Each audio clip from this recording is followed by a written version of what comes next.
뉴스 속 경제 이슈는 더 쉽고 깊게, 최신 고용 동향은 더 빠르게 전해드리는 고용브리핑 365 시간입니다. 박상률 기자 안녕하세요. 네, 안녕하십니까.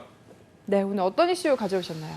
봄이 와서 요즘 놀러 다니는 분들 굉장히 많은데요. 여행업계는 아직도 찬바람이 불고 있습니다. 코로나19 이전이라면 정신없이 바쁜 달이라던 이 3월 호황은 옛말이 된 지 오래됐습니다.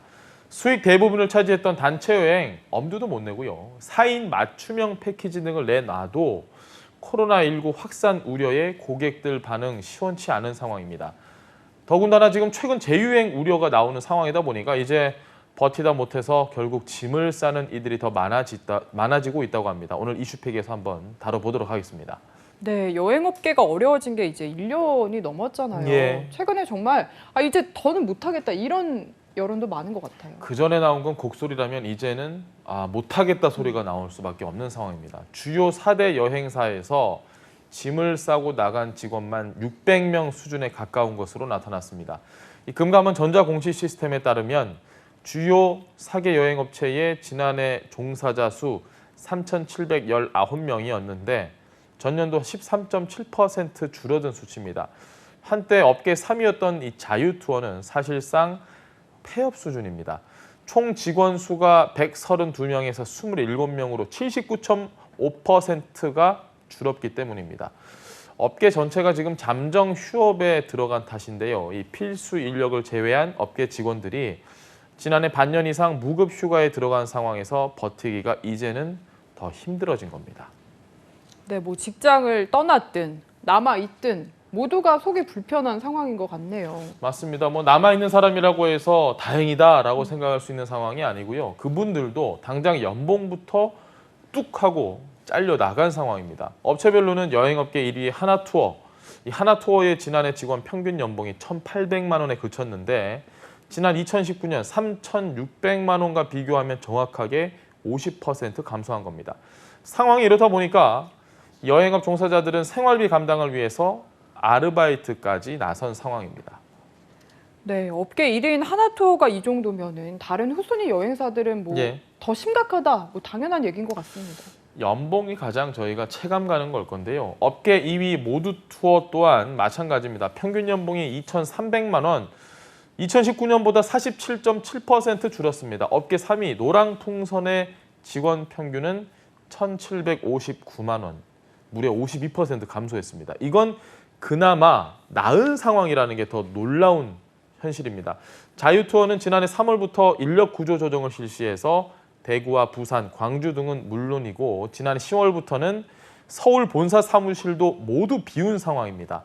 최근에 모두투어는 인수 6년 만에 자유투어 매각 절차에 들어갔습니다. 네, 이렇게까지 연봉이 줄어든 건 역시나 코로나19로 인해서 무급휴직이 많아졌기 때문인가요? 맞습니다. 일한 만큼 월급 받는 거니까 직원의 연봉이 줄어든 이유는 근무 일수가 줄었기 때문입니다. 지난해 코로나19로 실적이 악화한 여행사들은 비용 감축을 위해서 직원들의 유급, 무급휴직에 들어갔는데요. 실제로 하나투어는 지난해에만 1,147억 원의 적자를 냈습니다. 창사 이래 최대 적자였습니다. 매출은 1,096억 원으로 전년 대비 82% 이상 감소했고요. 이에 하나투어는 지난 1월 조직 효율화를 명목으로 희망퇴직을 실시를 했는데 희망퇴직 대상자 2,300명 가운데 무려 1,000명에 달했습니다. 네, 영업이익이 정말 뚝 떨어져서 힘든 상황일 텐데 무급휴직밖에는 또 직원들을 생각하면 답이 없나 이런 생각도 듭니다. 네, 그렇습니다. 이 하나투어와 함께 여행업계를 양분하던 모두투어의 사정도 마찬가지입니다. 모두투어는 지난해 매출 548억 원, 영업 적자 212억 원을 기록을 했습니다. 모두투어 또한 지난해 8월부터 직원 1,100명 가운데 90% 이상이 고용유지 지원금을 받는 무급휴직에 들어갔고 이어서 오는 8월까지 이 무급휴직을 연장을 했는데 상황에 따라서 이게 더 길어지거나 또 인력 감축 논의도 이어질 것으로 보입니다. 네, 그러니까요. 지금 코로나 백신 수급 상황도 원활하지 않고 더 길어질 가능성이 높은데 여행업계 어려움도 덩달아 길어진다고 예상이 되네요. 저희가 과거형으로 얘기하는 건 그나마 다행인데 이게 가장 문제입니다. 이런 위기가 현재 진행형이라는 건데요. 팬데믹이 여전히 지속이 되고 있는 데다가 사태가 조기에 종식된다 하더라도 그 후유증이 곧바로 사라지는 게 아니고 상당 기간 지속될 것이란 관측이 지배적이기 때문입니다. 특히 업계에서는 이 인력, 또 영업점 등 구조조정과 디지털 혁신을 중심으로 한 사업 구조 개편 움직임이 일고 있는 만큼 삭감이나 또 퇴직 한파는 오히려 올해 더 매섭게 일 것이다라는 아주 안타까운 전망까지 나옵니다. 사실 기업으로서도 뭐 지난 1년 넘게 뾰족한 해법을 찾기 위해서 노력을 했을 텐데 네. 지금 뭐 대책이 이렇다 할 게 보이지 않는 상황인 거죠. 연봉이 줄고 직원을 줄인다고 무조건 기업만 저희가 비난할 수 있는 건 분명히 아닙니다. 답답한 상황은 마찬가지죠. 하나투어는 올해 사업 보고서를 통해서 필수 인력을 제외한 전 직원 무급휴직을 시행하고 본사 사옥 매각, 투자계획 조정, 조직 효율화, 비용 절감 검토 등 추가적인 유동성 확보 노력에 방점을 찍었습니다. 정말 여러 가지 노력을 하고 있는데 최근에 재무 상태 악화에 내놓았던 본사 사옥 매각 역시 물거품이 돼서 좀처럼 이 돌파구 찾기가 쉽지 않아 보입니다. 앞서 말씀드렸듯이 업계 3위 자유투어도 매각에 들어갔는데요.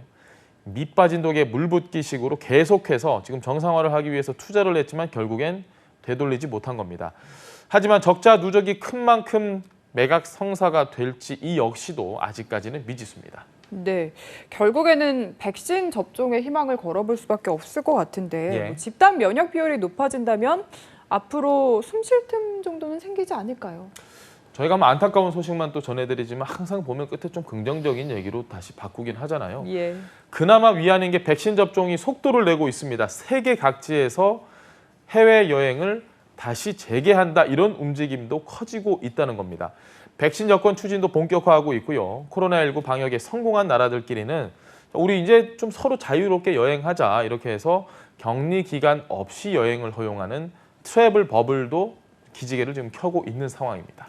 네, 이미 관광국가 중에는 이 트래블 버블을 도입한 곳도 있다고 들었어요. 맞습니다. 이 관광산업의 비중이 큰 나라일수록 이러한 노력에 적극적일 수밖에 없습니다. 세계에서 트래블 버블이 가장 처음 도입된 곳은 바로 북유럽, 발트해 3국인 리투아니아와 에스토니아, 또 라트비아입니다. 오는 19일부터는 호주와 뉴질랜드가 완전한 트래블 버블을 시작을 하고요. 영국 역시 다음 달부터 해외여행 재개를 추진하고 있습니다. 위험도에 따라서 국가를 분류한 다음에 단계적으로 국경을 개방을 할 계획입니다.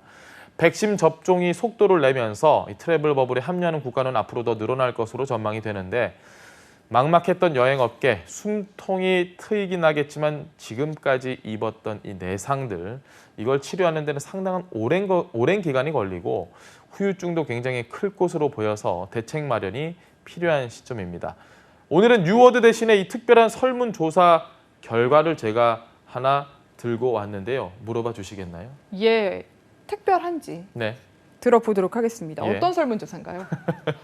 우리나라 여행객들이 과연 얼마나 여행에 갈증을 느끼고 있는지 알 수 있는 조사가 있습니다. 최근에 이 여행 예약 플랫폼이죠. 부킹닷컴이 조사한 바에 따르면요. 한국인의 65%는 코로나19 대유행 이전보다 여행이 더 소중하게 됐다라고 답을 했고요. 2021년에 사랑을 찾기보다 차라리 여행을 떠나고 싶다는 답도 6%, 그리고 72%는 승진보다도 오히려 여행이 먼저다라고 답을 하기도 했습니다. 그만큼 지금 여행을 못 가는 이 현재 상황에 답답함이 아주 크다는 이야기인데 올해는 꼭 여행을 갈 수 있었으면 하는 바람입니다. 네, 저도 꼭 올해는 여행 가고 싶네요. 예. 사람들이 확실히 삶의 다른 어떤 부분보다 여행에 더 큰 의미를 두고 있다는 생각이 듭니다. 하루빨리 그날이 오기를 기다리면서 오늘은 여기서 인사드리겠습니다. 오늘도 박상률 기자와 함께했습니다. 고맙습니다. 네, 감사합니다. 지금까지 고용브리핑 365였습니다.